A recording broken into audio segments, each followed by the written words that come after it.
नमस्कार। आकाशवाणी कटक आंचलिक संवाद पढ़ुछंती सरिता साहू। जनजाति संप्रदाय सरकारी योजनार हिताधिकारी एवं प्रगतिर सहभागी बोली मुख्यमंत्री मोहन चरण माझी कहिसंती। लोकसेवा भवन ठारे मुख्यमंत्री अध्यक्षतार जनजाति उपदेष्टा परिषद बैठक में जनजाति कल्याण पई कार्यकारी हेउथिबा उभय केन्द्र और राज्य सरकार विभिन्न योजना संपर्क में आलोचना होइतिला। आदिवासी ग्रामर पूजक मानक पई भत्ता व्यवस्था, पूजास्थली गुड़िकर विकास और सुरक्षा, आदिवासी अंचलगुड़िकर इको टूरिज्म और ट्राइबल होम स्टे वृद्धि कराजिबा नै आलोचना होइतिला। आदिवासी मानकर सत्वाधिकार उभय ओडिया और इंग्राजी रे लेखाजिबा सहित अनुसूचित जनजाति तालिकारे अधिक आदिवासी संप्रदायर वर्गों सामिल करबा नै एक अनुध्यान कमिटीर सुपारिश उपरे आलोचना करा जायतिला। ए संपर्क में अनुसूचित जाति और जनजाति उन्नयन मंत्री नित्यानंद गंड कहिसंती, पेशा एक्ट भी केमती ओडिशा रे आगामी दिन रे लागू होबो एवं पेशा एक्ट रो ओडिशा भित्तिक रूल पाई एक इंटर डिपार्टमेंटल कमिटी अधिका अनुध्यान करी परवर्ती टीएससी मीटिंग रे ताकू रिकमेंडेशन करिवो। ये कथा भी मीटिंग रे निष्पत्ति हेछि। कटक श्रीरामचंद्र भंज मेडिकल कॉलेज और हॉस्पिटल एसीबी को विश्वस्तरीय मेडिकल कॉलेज रूपे विकसित करबा पई राज्य सरकार लक्ष्य रखिछन्ते बोली मुख्यमंत्री मोहन चरण माझी कहिसंती।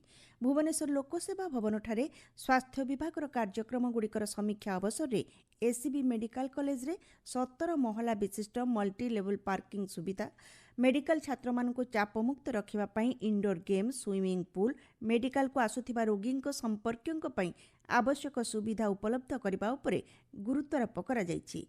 ब्रह्मपुर और बुर्ला मेडिकल कॉलेज रो पुनः विकास कार्य उपरे बैठक में आलोचना होइतिला। राज्य में गतकाली सुधा 97,972 जन चाषी 4,39,294 मेट्रिक टन धान संग्रह करा जायछि। उपमुख्यमंत्री कनकवर्धन सिंहदेव अध्यक्षतार गतकाली अनुष्ठित आंत मंत्रिस्तरीय कमिटी खरीफ धान संग्रहर समीक्षारू मिलिथिबा सूचना अनुसार बरगड़ जिले में सर्वाधिक 36,356 जन चाषी 1,63,288 मेट्रिक टन धान संग्रह होइछि। सूचना अनुसार 11टी जिले में धान संग्रह चली एवं अन्य जिलागुड़िकरू निर्धारित समय धान संग्रह कराजिबो बोली मंत्री श्री सिंहदेव कहिसंती। गंजाम जिला धराकोट ब्लॉक रे गतकाली 5टी धान मंडीर शुभारंभ करा जायछि। 18टी पंचायत रे थिबा समवाय समिति और स्वयं सहायक गोष्ठी चाषी धान संग्रह करुछंती। बरगड़र विश्व प्रसिद्ध धनुयात्रा आज आरंभ होछि। सहरर हाटपदा पड़ियारे राजदरबार और निशामणी स्कूल पड़ियारे रंगमहल तैयारी होइछि।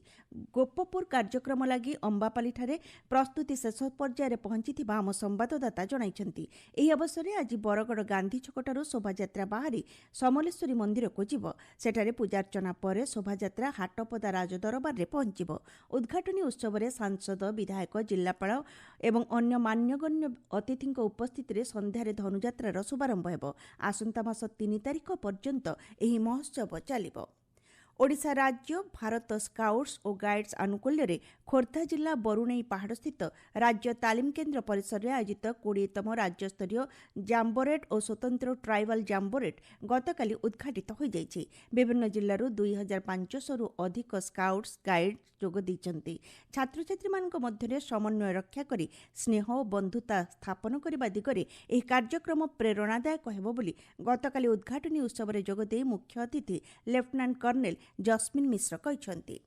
नुआपड़ा जिला खड़ियाल ब्लॉक ठारे जिलास्तरीय गोष्ठी जंगल परिचालना संपर्कित एक कर्मशाला अनुष्ठित हो जाइछि।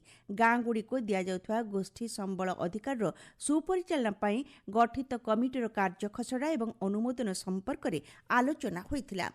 उपभोक्ता मानक सेमानक अधिकार एवं कर्तव्य संपर्क में सचेतन करने लक्ष्य रे आज जातीय उपभोक्ता दिवस पालन करा जाउछि। डिजिटल न्याय माध्यम रे दक्ष एवं शीघ्र समाधानर वार्ता नहीं चलित वर्ष एही दिवस पालन करा जाउछि।